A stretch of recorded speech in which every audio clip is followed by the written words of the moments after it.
Yeah. Yes. Good. Sorry about that. Just checking I was on the right audio. Hello, good afternoon, and welcome to the sixth and sadly final lecture in the Royal Armouries 2024-5 Winter Lecture Series.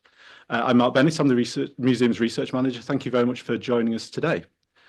The Royal Armouries is the UK's national collection of arms and armour. It started life as a stockpile of weaponry belonging to the English kings at the Tower of London, but it has seen several notable firsts relating to artillery. In 1460, the Tower was besieged by artillery for the first time. In the First World War, the Master of the Armouries, then commanding an anti-aircraft battery, was the first to fire a shot in the defence of London for several centuries, though it has to be said he did so without orders and he was reprimanded as a result. The museum now operates across 3 sites. We have our historic artillery at the Tower and our main museum at Leeds, and the bulk of our artillery collection, including the 1990s Iraqi supergun at Fort Nelson down in Portsmouth. These talks are part of our mission to promote the public's understanding and enjoyment of arms and armour. Although this is the last one in this series, we're going to have some Roman history talks taking place over the summer. We'll have a public keynote for our Plunder, Pillage and Spoils of War in History and Law conference, and we'll have a new winter lecture series from October 2025. So, on some technical matters, if after today's talk you'd like to ask a question, if you're in the audience, you can put a hand up. If you are online, you can use the Zoom Q&A function or the YouTube chat. If you're submitting them online, feel free to send them in as they occur to you. If you're here, obviously wait until after the speaker has finished. I can't guarantee to get through them all. This is quite a technical, I think it's fair to say a very in-depth and searching presentation. But we will do as many as we can in the sort of aftermath of the event. If you find it helpful, there are subtitles online using the CC button, that's Zoom and YouTube. Would particularly encourage you to send us feedback after the talk, so I'm going to put a link in the Zoom chat to do that. If you let us know what you think of the talk, that would be very much appreciated. But with all these technical matters out of the way, let me introduce today's topic. So since the First World War, scientists and ordnance designers alike have pursued the goal of a projectile launcher powered by electromagnetic force rather than a chemical reaction. To shed light on both on the general principles of railguns and also some of the experimental work done in Britain in the 1980s and 1990s, we have retired railgun engineer Derek Putley. So without any further ado, over to you, Derek. Thank you, Mark.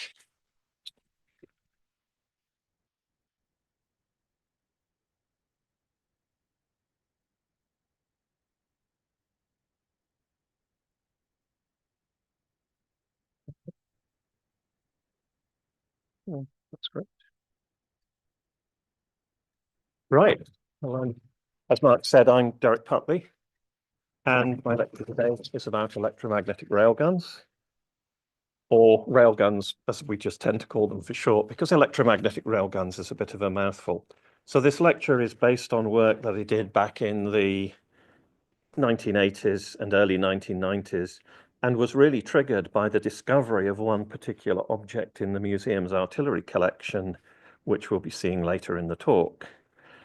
At this stage, I'd like to thank the Royal Armouries for inviting me. I'd like to thank all of their staff for their help setting up this lecture and making it work. And I'd very much like to thank all of our members of the audience, not only those here present at the Armouries, but everyone who will be tuning into this either live online or later through the recordings.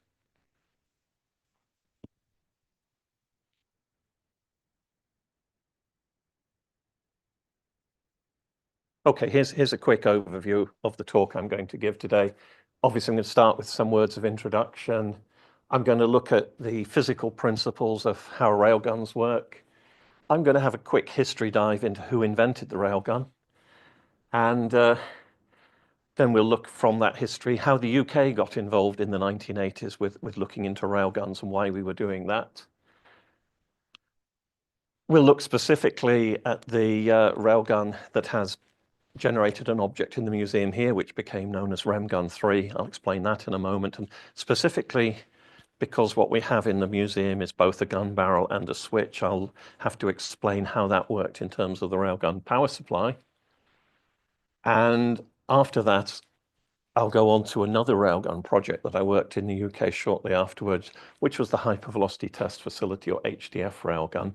So then I'll wrap up with a few observations and conclusions, and then hopefully at the end we'll have some interesting and engaging questions from the audience. So into the introduction. And so what exactly is an electromagnetic railgun?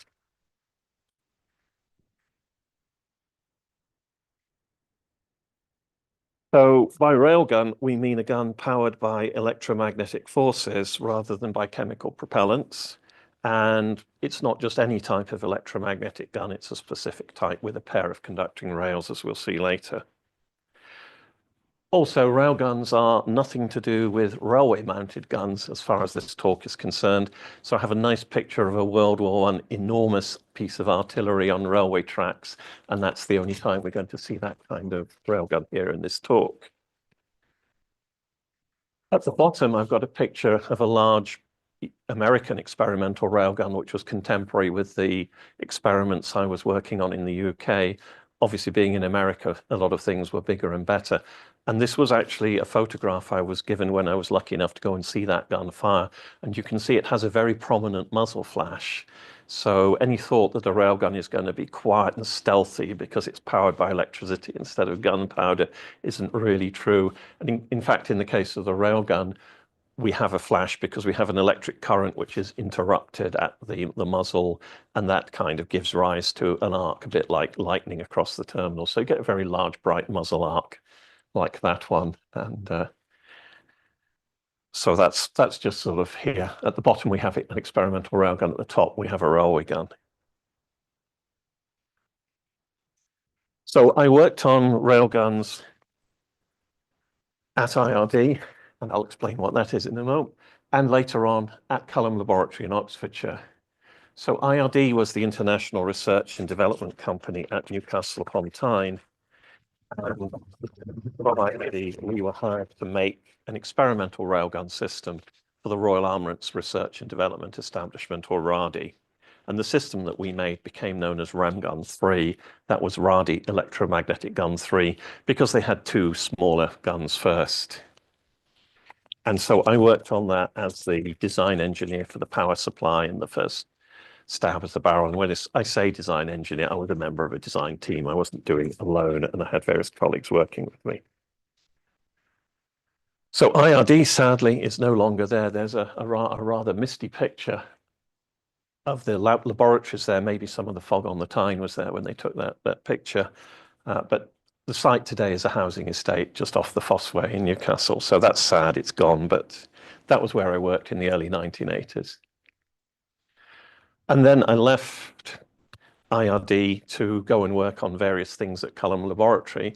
But within a year or two of my arrival there, they got funding from another part of the British government military establishment to research railguns for high velocity shots. And so they built the Culham Laboratory HTF railgun, or HTF, or hypervelocity test facility. Everything had to have sort of snazzy acronyms at the time and so on. So that project started up while I was working in another area of the laboratory, but very quickly I got drawn into it. So luckily I then got to sort of effectively be the manager for most of its experimental program. So although I designed and built the Ramgun 3, I didn't really ever get to shoot it and operate it. But then when I moved to Culham, somebody else had designed and built a railgun that I got to shoot, operate, modify, improve, and so on. So back in the 1980s, we became very interested in railguns from a defense application perspective, because we had a perception that it was getting really, really hard to make conventional powder guns achieve higher velocities, and we wanted higher velocities to have improved armor penetration, because we were still in the Cold War and we were sort of getting ready for Russian tanks coming rolling over the German plain, and would our British tanks be able to penetrate the Russian armor? So from a long-term perspective of what sort of guns might we need in the long-term future, the MOD were quite keen to research anything that could shoot faster than a chemical gun, and railguns were one of the candidate options that were developed on looked at on a fairly wide-ranging research brief. So the graph here shows the muzzle velocities of all the British main battle tank guns up to 1966. And the 1992 point is taken from American data, because I couldn't find the British one in the public domain. So this is a quick railgun designer's sketch of what limits powder gun velocities. Essentially, in a powder gun, we burn some gunpowder, So we produce a hot propellant gas from that, which propels our bullet. The gas has to push the bullet one way, and of course it also pushes outwards on the barrel and back on the breech. And there's a combination of how hard the gas is pushing and how hot it is, which really limits the practical strength of the gun barrel and how fast you can shoot, particularly if you're trying to shoot decent heavy projectiles, which actually has some useful effect on an enemy target when you reach them downrange. So that sets the limit. And essentially for electric gun purposes, we've said, well, a powder gun is limited by the velocity of its gas molecules. We don't have that limit with an electromagnetic gun, so we might be able to go faster. But then really in the 1980s, we didn't really know what the limits were, which is the point of doing research. You'll learn a lot of truth very quickly once you start building and trialing guns. So now let's look at some of the simple principles of how electric guns work.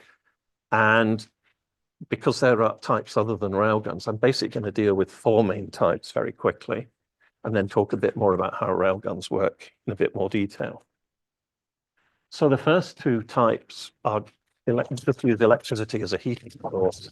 So we call these electrothermal. Ordinary electrothermal uses an inert working fluid, so you might even use water. So it'd be almost a bit like using a kettle to heat water, except you capture the steam and then use that to try and launch some sort of projectile. Please don't try that at home, but that's a general sort of indication. And then the other kind of electrothermal is electrothermal chemical, where you now use your electrical power to control the reaction of some chemical stuff going on, which would, in case of a gun, would be gun propellants. And the idea is you can control the rate at which the propellants burn. So you can have a higher burning rate towards the end of the gun barrel when a conventional propellant will be running out of energy. You can put some electrical energy and top things up that way. And in terms of things we do in our everyday lives, this is more, in a very rough analogy, a bit like at home when you make something like a Yorkshire pudding. You have your mixture in the oven, then you put your heat in electrically to control how the products react, how the gas comes off to get the really important thing, your Yorkshire pudding has to rise properly. And so an electrothermal chemical is roughly analogous to just what you do when you're cooking things in the oven that have to give off gas and rise. Only, like all electric guns, these things require much more power. And we'll have a look at how awesome some of the power requirements are later. So the next 2 kinds are electromagnetic. The first kind I'm going to talk about, not speak of again, a coil gun. The clue's in the name here. Here you use 1 or more wound coils or electromagnets to accelerate a projectile.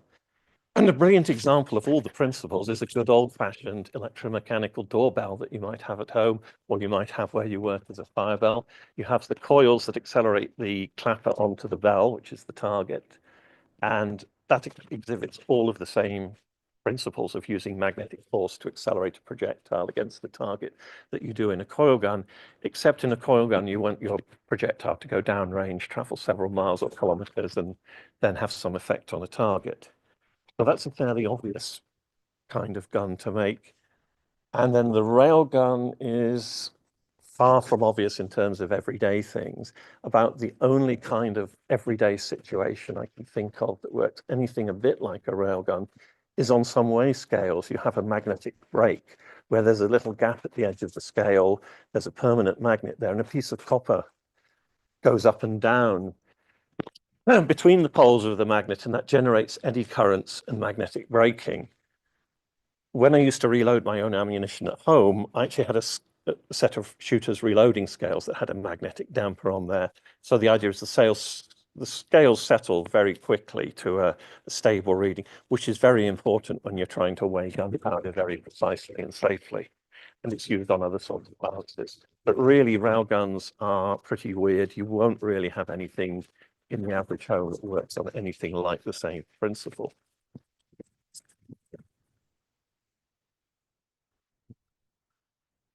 So just before we go too deeply into the physics of how a railgun works, and I promise you we aren't going to go too deeply, just a couple of observations on some important physics to do with electric currents.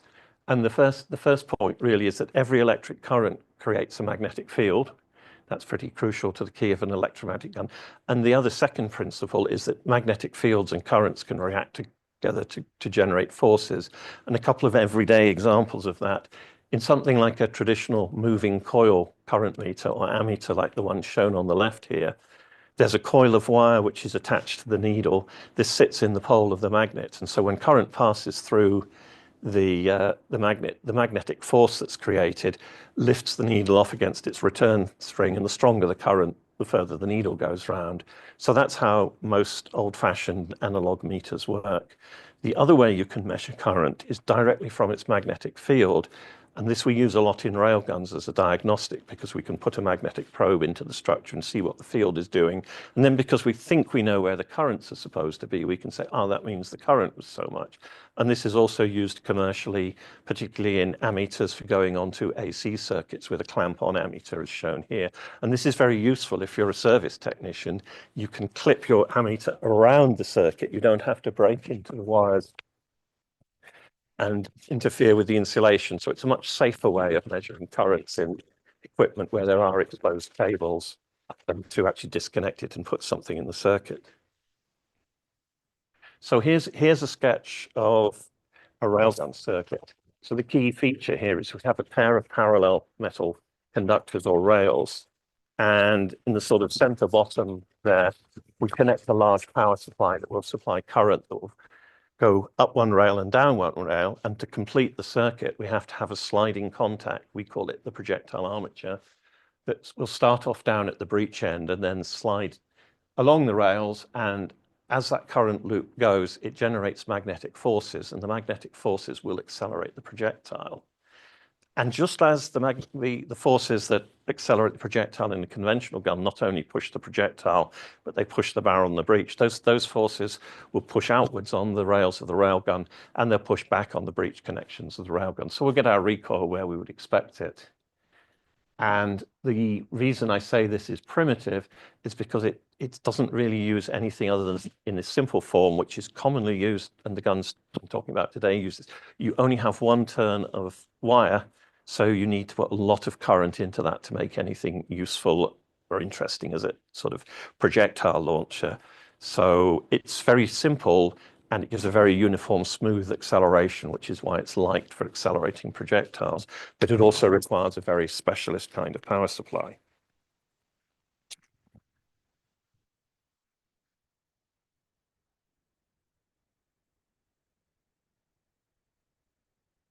Okay, to show how much power we need, I thought rather than talk about any of the actuals, I'll pull one of my favorite guns out of the Royal Armouries collection, in this case, a 50 caliber Browning machine gun. And suppose I was doing a fag packet sizing estimate to work out what a railgun power supply to do with that, to get within the same barrel length for the same projectile weight, same projectile velocity. It turns out I would need an average driving current of about 280,000 amps. So that's pretty much out of this world, beyond the experience of anything we have at home, or usually even at industry, other than in very special cases. And the driving voltage, though, would only need to be about 64 volts. So it's low voltage, high current. It's a very unusual power supply. But the actual per shot energy demand is quite small. So in the picture on the right there, there's a AA battery. The energy demand per shot is roughly about the same as the total energy stored in a AA battery. So that's great, but it's going to take about 50 hours to get that much energy out of a AA battery. In a case of a sort of gun like this, we need it in about 2/1000ths of a second. So we really won't be seeing railguns powered by anything like AA batteries in this universe anytime soon. So we need much bigger and better power supplies than that.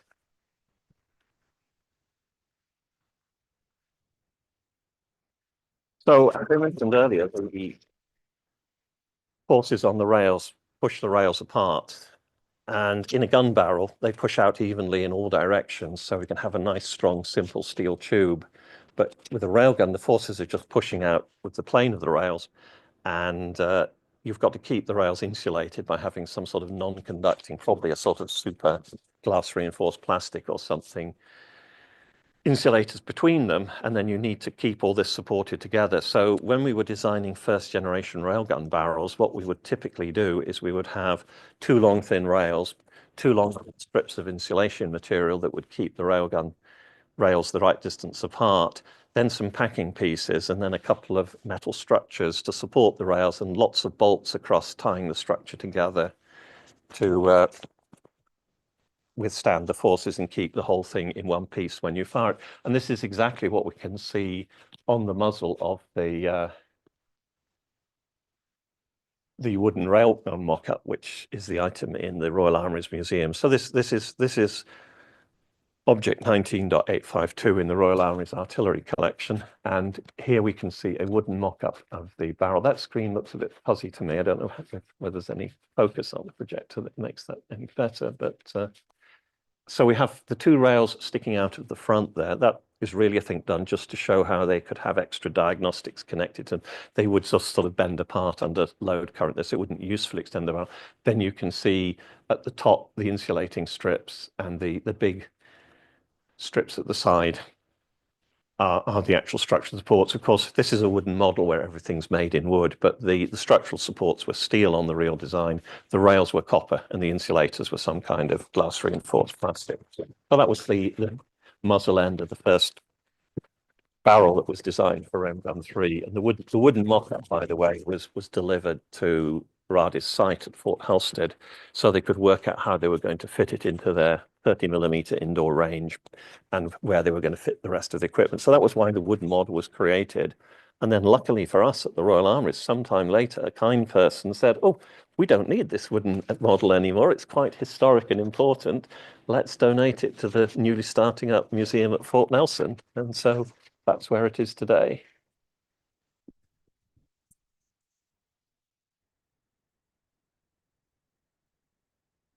So we've seen barrels made of long strips of material lashed together, and using plain surface rails, we get square bores. So we seem to have reinvented not only the hoop and band method of constructing barrels, which was all the rage in the 1400s, as shown by the Boxstead bombard down the bottom there, which is one of several hoop and band construction gun barrels that we're fortunate enough to have in the Royal Armouries collection.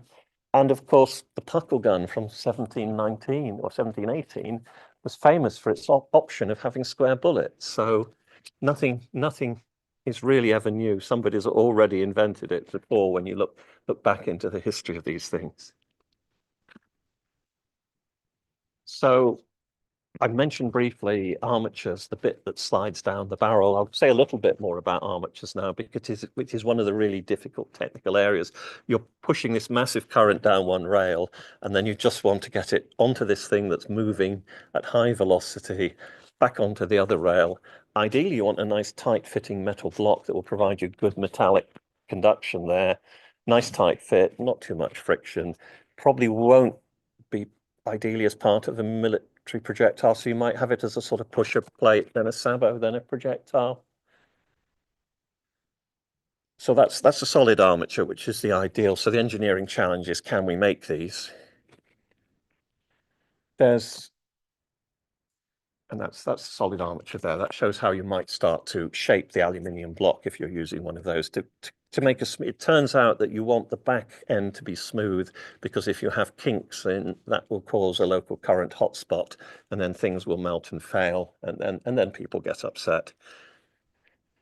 Alternatively, if you don't want to try that, and we didn't at HTF, we decided that we were going to have just a little aluminium foil and then strike an arc between the two rails. And this is called a plasma armature. You can use a pocket of hot gas to accelerate your railgun projectile. But hang on a minute, we've now got a hot gas accelerating the projectile. Isn't this going to introduce all the problems that conventional guns have? So we tried this on HTF, and later on I'll talk a bit more about how well that worked. Or you can hedge your bets by having a metal block and then arc contacts between the metal block and the rails. And that has worked successfully at very high velocity in some guns. And it also happens by accident if your solid armature design isn't quite good enough and parts of your armature fuse and melt. And that's known as transitioning in the trade. So, trying to get away from all that nerdy stuff and get into a bit more history of who invented railguns. So first of all, really, we had to invent electric currents. So the key milestone was 1799, when Alessandro Volta invented the battery, and suddenly gentlemen scientists all across Europe could now include electricity in their studies. And right from the get-go, Hans Christian Ørsted made the crucial discovery that if you put a wire carrying current next to a magnetic compass, the compass needle was deflected. So this was the discovery of electromagnetic forces. And as I say, all the leading physical scientists of the day got in on the act, particularly we had Faraday in the UK, Ampère in France, and de la Rive in Switzerland. So Faraday was one of the first to use electromagnetic forces to show the primitive concept of rotating electrical machines. So he did some experiments as shown in this slide where he had things moving in pools of mercury and either conductors rotating around magnets up the center or magnets rotating around conductors up the well, and that really laid the foundation for all the electric motors we have today. And he included a particularly weird type of machine called the homopolar generator, which in his conception was just a magnetic disc spinning through the poles of the magnet to generate current that you tapped off between the outer of the disc and the center axle. And that's called the homopolar generator, or HPG. And it turns out that in the 1980s, bigger and better HPGs had become the power supply of choice for railguns because they're low voltage, very high current capability. So we'll see more HPGs later, but we still haven't quite got to the railgun. Then a year later, Ampère and de Rive did an experiment that shows the principle of the railgun, but they never really claimed it as being extendable to a military gun, so I don't count them as the inventors. What they did was they had a bowl of mercury with a dividing wedge up the center, so the two halves were electrically isolated, and then they connected the wire, one wire to each side of the mercury, and they had a floating piece of copper wire that floats on the mercury. Mercury is very dense, so copper floats on mercury, okay? And they discovered that when they passed through it, the sort of C-shaped loop of wire moved away from the power supply. So it would gently move across the bowl of mercury, much as an armature is intended to do in a railgun. So this is really the discovery of the principle that we use in railguns, but not yet the actual inventor's claim to say we have a railgun.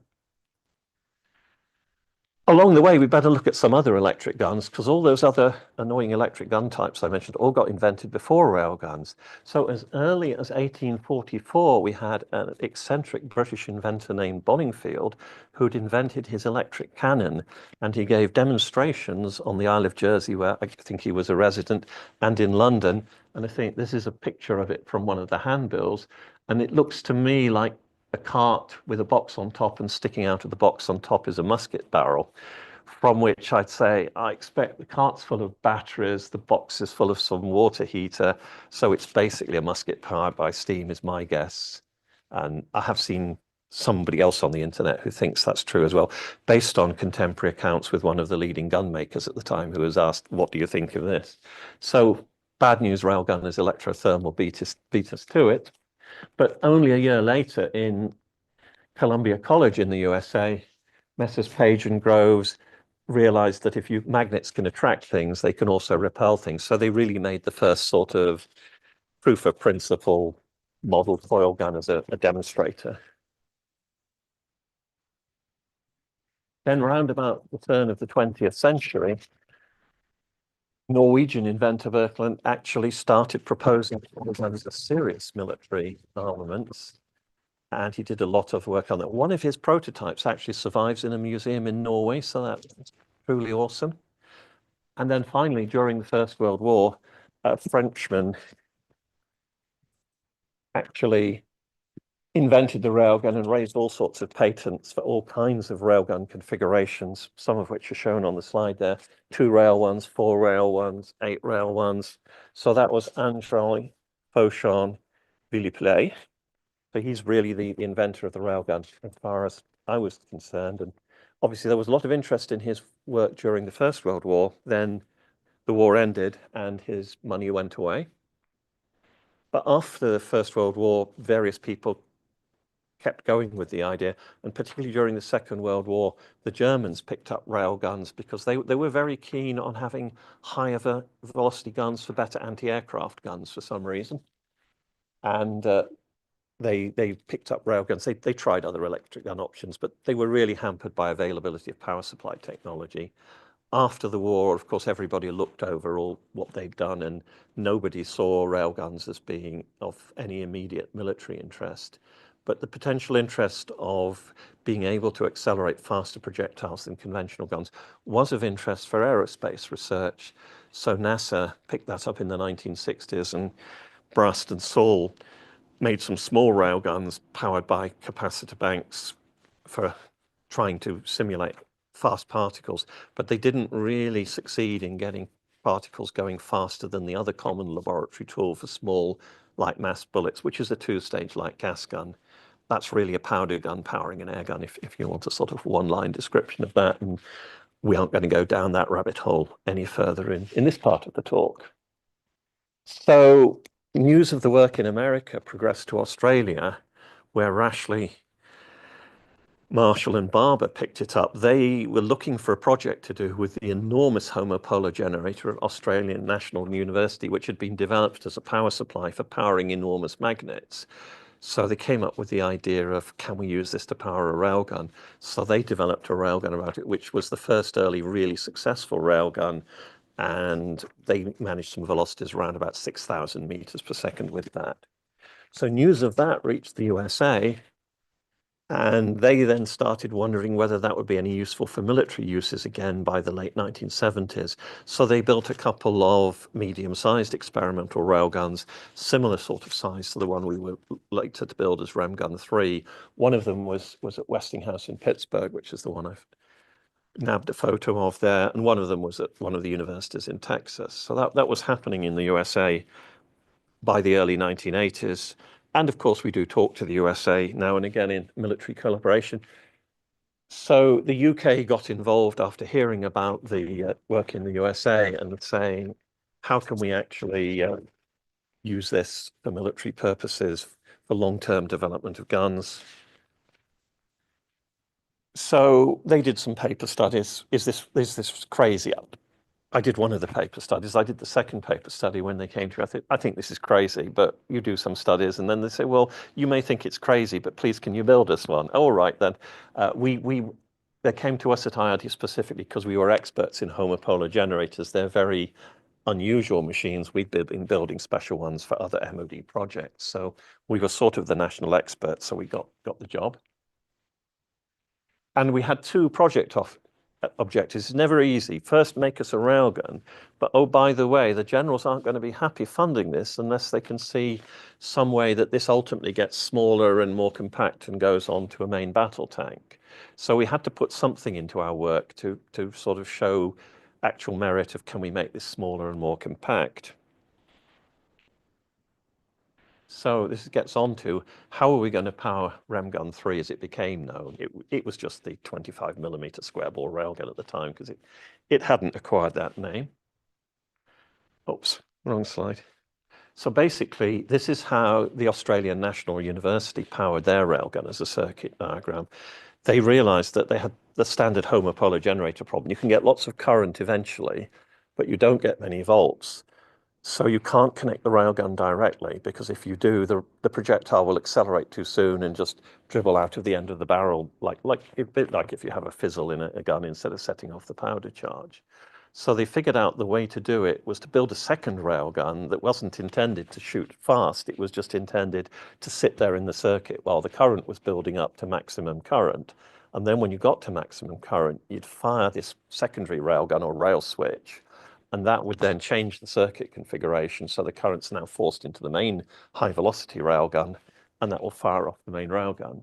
So that's the firing sequence shown there. And the sketch here is actually a sort of based on the power supply that was used in Australia and the design used in America, but it's actually taken from a certain patent that we'll be seeing in a minute.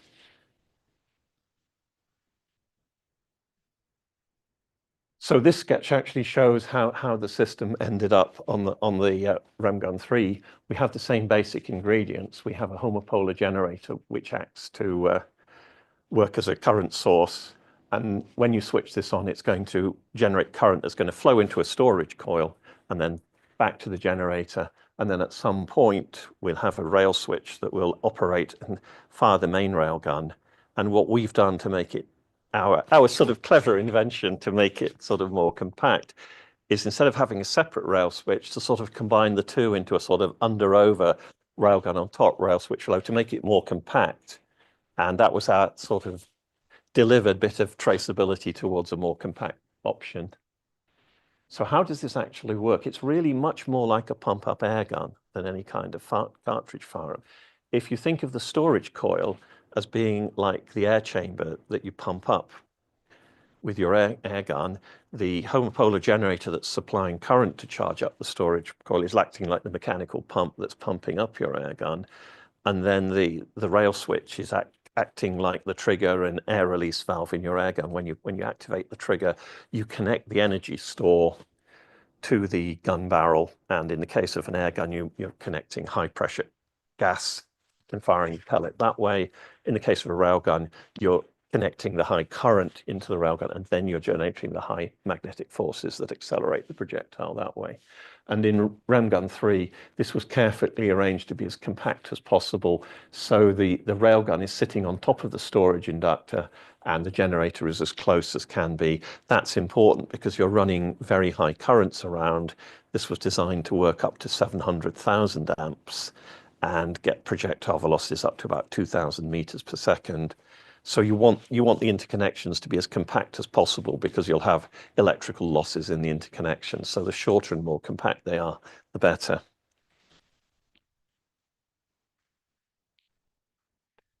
So, as I mentioned, we had a bright idea to make a more compact system, and somebody liked it enough to patent it. So my name and my boss's name, Alan Mitchum, are there forever in US patents as the inventors of what became known as the piggyback rail switch.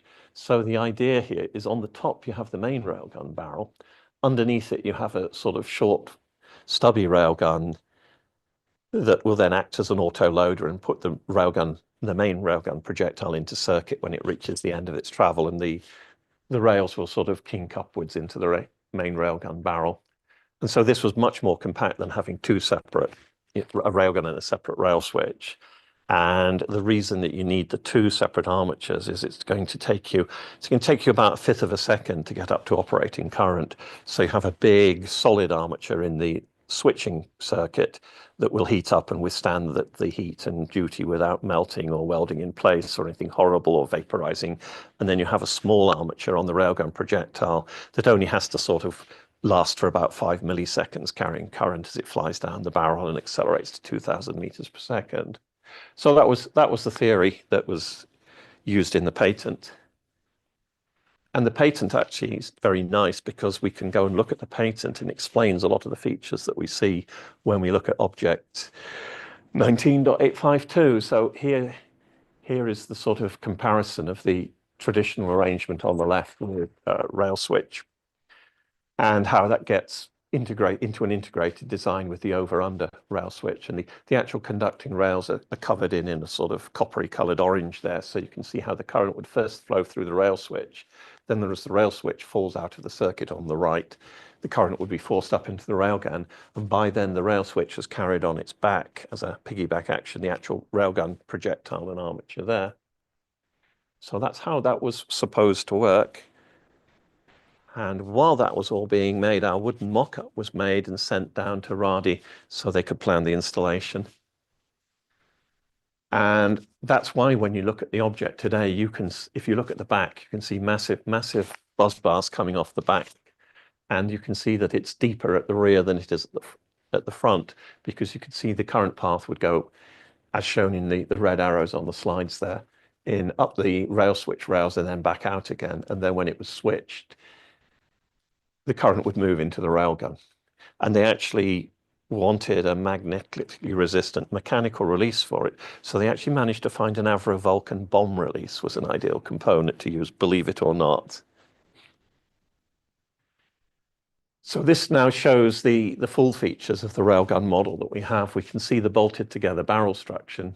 We can see the muzzle section, and we can see the buzz bar sections at the back. And that's basically the structure. So this artifact is really a very nice sort of time capsule of a sort of 1980s research railgun that's now in the care and custody of the Royal Armouries Museum. And when you go into a museum and something that you invented 20 years before is already in the museum, it doesn't half make you feel old. So now we're going to fly on to HTF, see what we got up to there. So this is the HTF railgun in its final state with fully instrumented. You can see we have even more nuts and bolts than the Ramgun 3 barrel. The machinists who had to make all the holes for those in the insulators coined the name. This is the Swiss cheese barrel. So many holes, and machining glass reinforced plastic is really hard to do. It blunts machine tools really quickly. I'm sure the workshops really hated us, basically. And of course, being Cullen, we had our rails top and bottom instead of side to side like the Radi one, because we had to be different. So at the back end of the gun, those rails come out onto wing plates, and then there are lots and lots of coaxial cables bringing power up from our power supply. We had to be different in other ways. We already had an enormous capacitor bank that we could use as a power supply, so we didn't have to get a homopolar generator. We kind of already had one. And along the side of the railguns, we've got lots of little magnetic field probes looking into see the magnetic field, which became the crucial diagnostic for how well is this railgun working. Our customer was very interested in how fast is it shooting, how fast is it shooting. So our early diagnostic work was all into getting reliable velocity measurements. Then when we discovered it isn't shooting as fast as we think it ought to be, we eventually instrumented it better and better until we fully understood why.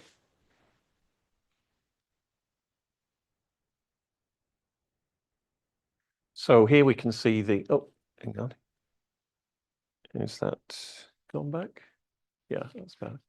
So here we can see the target chamber, and you can see a sort of coppery colored smear across the entry into the target box, which is showing we were using a plasma armature. So we were setting up an arc, and essentially it was eroding our copper rails and doing copper metal vapor deposition on the front of our target box.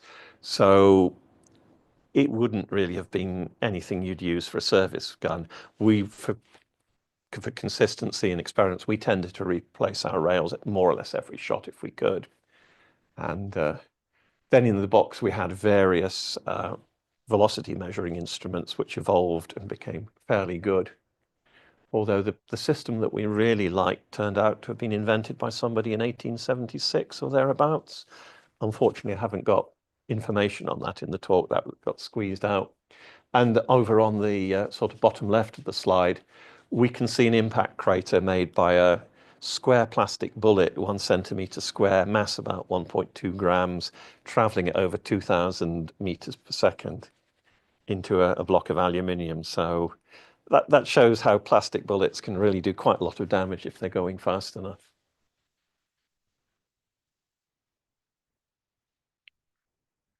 So I mentioned the difference between theory and experiment. So here's a nice simple graph. The red curve at the top shows how it was all my fault. I was the person doing the mathematical modeling. My mathematical model of the gun said if it's working ideally, if it's working properly as a railgun, we should get these red curve velocities going up to about 4 kilometers per second or 4,000 meters per second here. And then the experimental results over a series of shots, once we'd got a good team together and got the gun really working repeatably and instruments working repeatedly, we saw that actually when we went to higher velocities, sure, we were getting maybe 2 or nearly 3,000 meters per second. But once we went over about 1,500 meters per second, the railgun was no longer working ideally. So it was a bit of a savage twist that once we went above the velocity that's normally seen as about the ceiling for powder guns working well, our railgun wasn't working that well either. So we can have a look and see a figure that explains. So this is actually a plot against time of the current driving the railgun. So the red curve at the top is the current supplied to the railgun from our capacitor bank, and that rises up to a peak and then falls away as a characteristic of the capacitor bank putting its energy in the railgun and the railgun then using up the energy. And then the subsidiary curves are all from these little magnetic field probes along the barrel.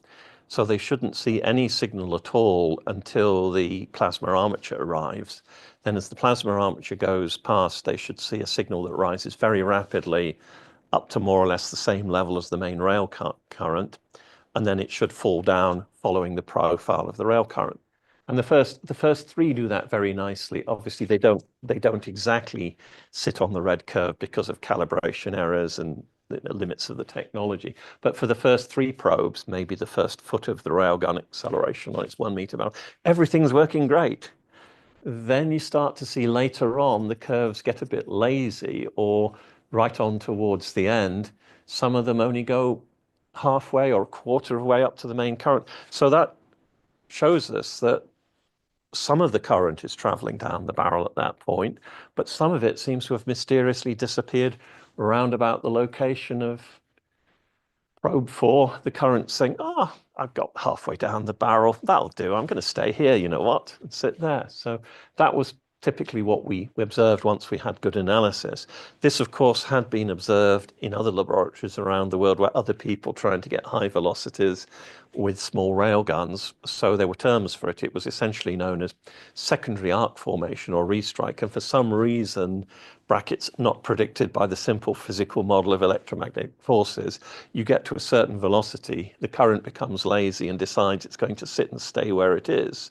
And about the best that you can say is you've turned your railgun into an unintended electrothermal gun at that point, with your propellant now being material ablated off the rails and the insulators. So it will shoot fast, but we never really got promising enough results to challenge two-stage light gas guns as impact simulation tools. And about the time that we got to this level of result, that was when our funding went away and our research customer went off to research other things. So unfortunately, we didn't get to try any clever solutions to that. So, right, got to the bit where I wrap up the talk. So Ramgun 3, I'm going to say, notwithstanding the fact that the rail switch didn't work very well, was actually successful. It set off a significant UK program.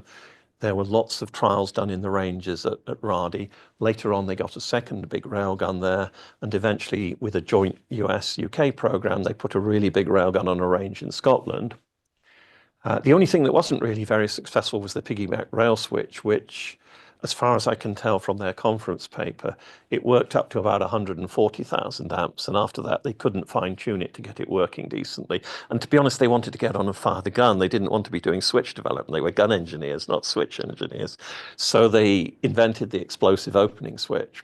And actually worldwide, everybody pretty much did that at the same time. All the main railguns went over to explosive opening switches for a time. So rail switches were not going anywhere. So we had patented our great rail switch idea, but sorry, that technology wasn't going anywhere.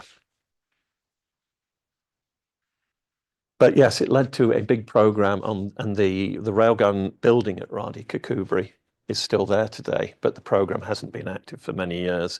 So I don't know what's in there. I've seen a video from a tank museum enthusiast who's gone around, but it's a site looking at all the wrecks on the range site there, but he wasn't allowed in the building to see what was inside. So it may be all the power equipment is still there, just mothballed.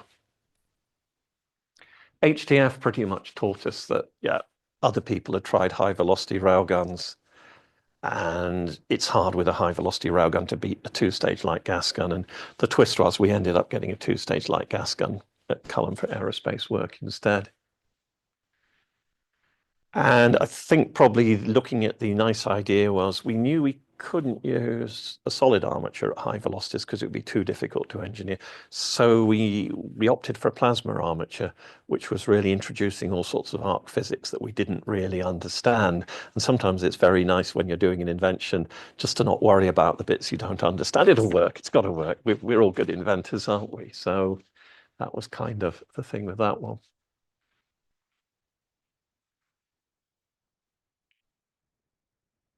And if anyone wants serious further reading, the go-to journal is the IEEE Transactions on Magnetics. There's a couple of papers here listed specifically that cover the early history of Ramgun 3 and the final history of HDF. But there's a conference every 2 years that generates a further crop of papers. So if you really need to go into the academic literature, there's tons and tons of material. The only trouble is this is not a free journal, you have to pay. But the US government is fairly good at declassifying and releasing a lot of their serious research reports. So you can get a lot of good stuff for free if you go looking for US research reports that have been released. And that's it, apart from the questions.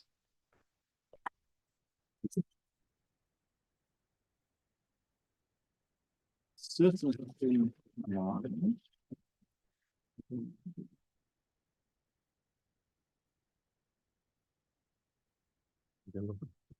So I'll lead off with a quick one online, and then if we've got any in the room, I'll come to you. But Steve Clark on YouTube asked, "What issues do the team think should be researched further?" Which I think gets to the heart of this. Is what's the big blocker on further technological development? I think one of the big blockers has always been power supply technology. And my impression as a sort of power systems engineer is it's a lot easier to get the generals that steer research to sort of fund guns that can make holes in pieces of steel than if you're trying to go to a general and say, I'd really like you to fund my research into getting faster, higher current solid state switches. It's very hard to make that subject sort of sexy and exciting for them. So that's one of the areas. The problem of getting current off the rails onto the armature and back again, we saw a lot of success worldwide at that in the sort of mid 1990s. So we could make fairly good solid armatures up to velocities of, say, 3,000 meters per second. But what sort of barrel life people were getting with that, I don't know. It's always very closely guarded, and the closer you get to something that might be viable as a military system, the more it tends to be ratcheted up with levels of classification, so you don't know what's going on. You aren't going to get it published in a sort of open conference paper that tells people how to do it if both sides can learn from that news, really. At one stage in the Victorian era, they had barrel life on battleship main guns. I think it was 80 to 100 rounds. Yeah. So if it's presumably even worse than that. I think railgun engineers would be very, very happy if you could get that sort of on full energy military useful shots. Yeah. A question from Carney77. Could the sabot/projectile become the armature or vice versa?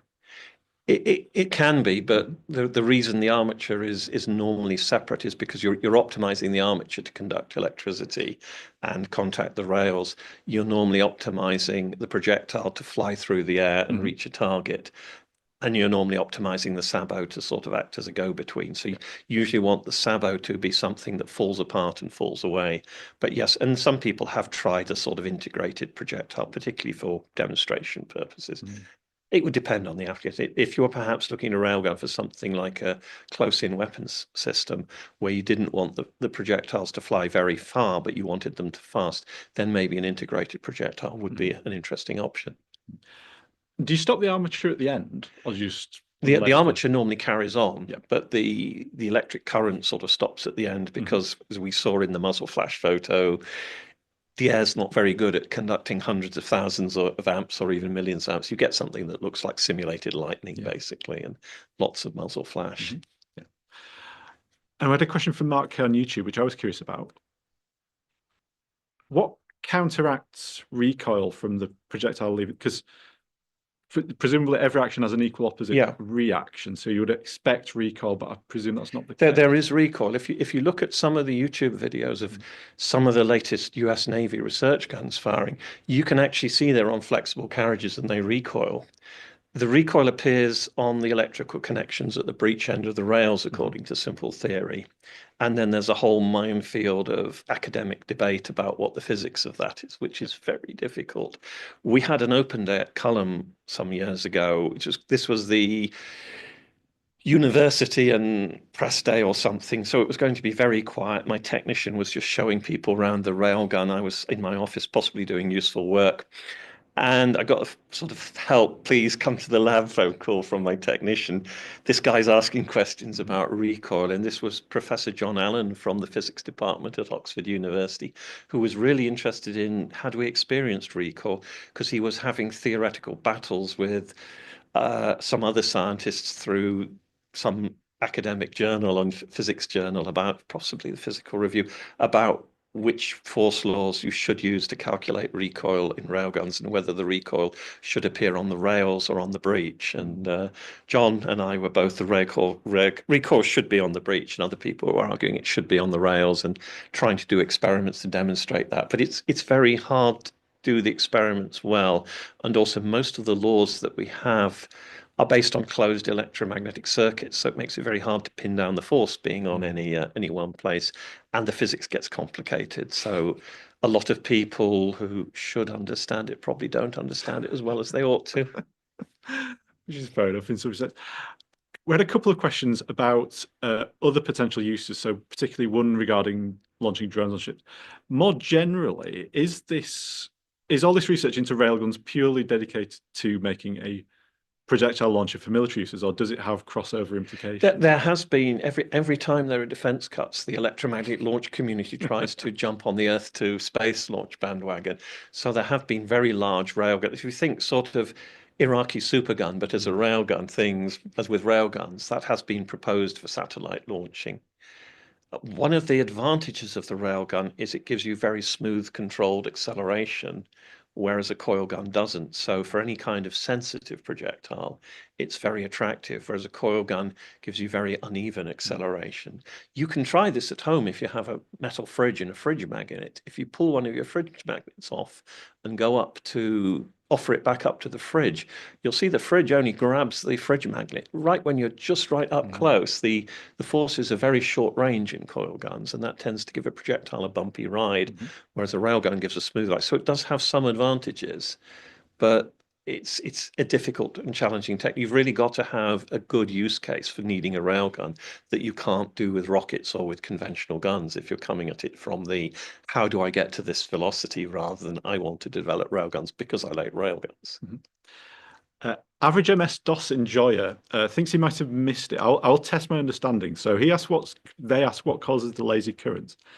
Was it the plasma from the armature that was creating a short circuit? What's the plasma creating? What we think happens is the rail surface, when the sort of simple railgun theory pretty much assumes that almost by magic current transfers from one piece of solid rail through some other medium and back to the other solid rail.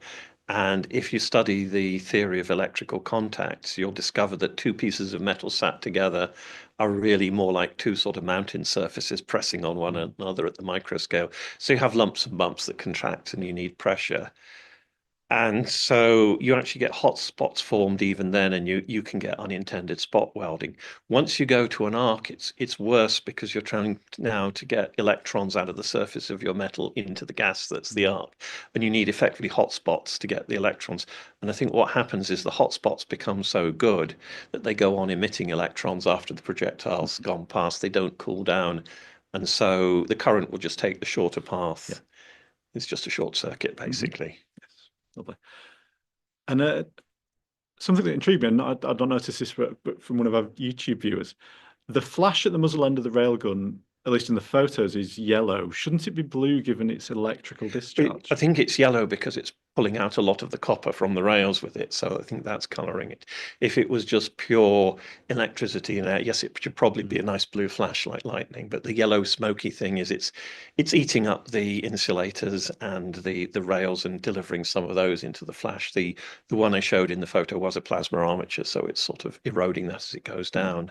But even where you have a solid armature and you arc at the muzzle, you're then going to erode the rails, which will probably be copper, and the armature, which will probably be aluminium. Lovely. Yes, question in the room? Leading off of what was just said, how many tests could you roughly do in your device before you had to sort of rebuild it and refit the copper rounds? Well, to start with HTF, it's sort of got a rebuild after every shot because we'd fire it and then we'd spend about 3 weeks mending all the things that broke.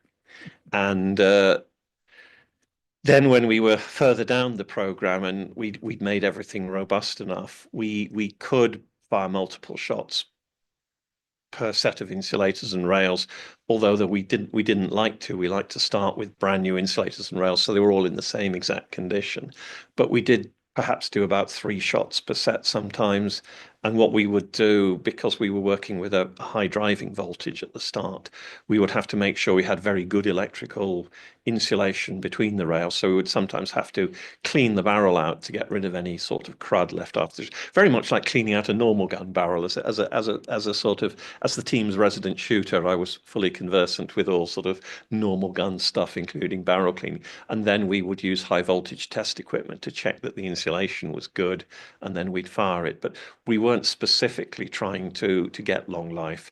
The other thing that would worry us with HTF is we were trying to seal a square bore with a square bullet and keep gas tight plasma in, which we actually did surprisingly well. We never saw a precursor, which is where the arc gets in front of the projectile, but you're effectively squeezing the rails together. So making a square bore built up from strips of things and then squeezing it up to get it gas tight is a really silly way of doing it. I don't know why we did that, but that was seen as practical and simple and easy to fabricate at the time. But yeah. I have another couple of questions. If you're online or in the room and you need to leave us, absolutely fine, because I appreciate we're past 3 o'clock. Jonathan Ferguson left us with a question, which is, what do you think is the best sci-fi depiction or description of a railgun? I'm not really an expert on all of the sci-fi ones. I'm going to say my favorite is actually the one in the Arnold Schwarzenegger film Eraser. And the reason that's my favorite is the railgun is a mysterious sealed box, but when they fire, it does leave an arc trail through the air behind the projectile. And I've seen photographs of the ANU Australia railgun firing in air and doing exactly that, because they were going at 6,000 meters per second, they were actually leaving a trail of warm ionized air, and enough at least to photograph. So that looks very realistic. The ones in the Expanse, I'm a big fan of the Expanse, but I don't like many of the railguns in that because they seem to be open-sided. They seem to have 2 rails and space between where there should be insulators. And unfortunately, those pesky magnetic forces, not only will they push the rails apart and the projectile down the barrel, they'll also push a projectile out either side of the barrel if they get the chance. So I don't think that would work terribly well. But science fiction takes the railgun and uses it to a way of saying, look, this is some different reality where people have managed to work out how to make railguns work and make them really good. Yeah. So for those who are historians, sometimes you do just have to accept the entertainment value and not look too closely at the yeah. So the final question then is from Fighter on YouTube, and their question is, what do you make of recent American endeavors in this field? I think they've been working hard. They've been using all the right people. John Barber's company, IAP Research, has been working with British Aerospace to do that. And I've seen videos of the sort of land-based test facility they set for the naval railgun. It did look like they were making progress from where we had been as a community in the 1990s. But I think the problem is they hadn't necessarily been making enough progress to solve all of the problems. And the challenge that we had in the 1980s, 1990s was our ultimate goal was to have it fitting inside something like a main battle tank, along with all the other equipment that had to go in there.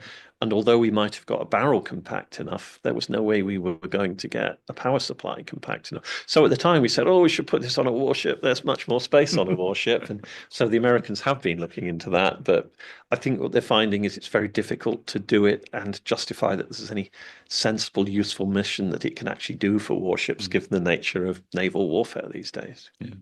But you never know. So if there are any budding physicists out there who eventually do solve this problem, you'd like to donate your models to the armies, then we'll or for all we know, that the Chinese and the Japanese have already done it, but it's classified. Well, yeah. Fantastic. So I'll just say a very quick thank you again to Derek for today's talk. Thank you very much for coming along. Well, thanks for having me. Thank you to Josh, somewhere behind the scenes, for managing the feed to YouTube, and to Laurie here in Leeds for helping to stage the event. Most of all, thank you to the audience for coming along, for all your questions, comments, and engagement. If you're here in the room, Derek will be around for questions for a little bit longer. This is the last talk in the series, unfortunately. However, we will be back in October. For details of all our talks as they come up, then you can follow us on the social media site of your choice, or you can check our What's On page. In the meantime, thank you very much for attending, and I look forward to seeing you at our next talk.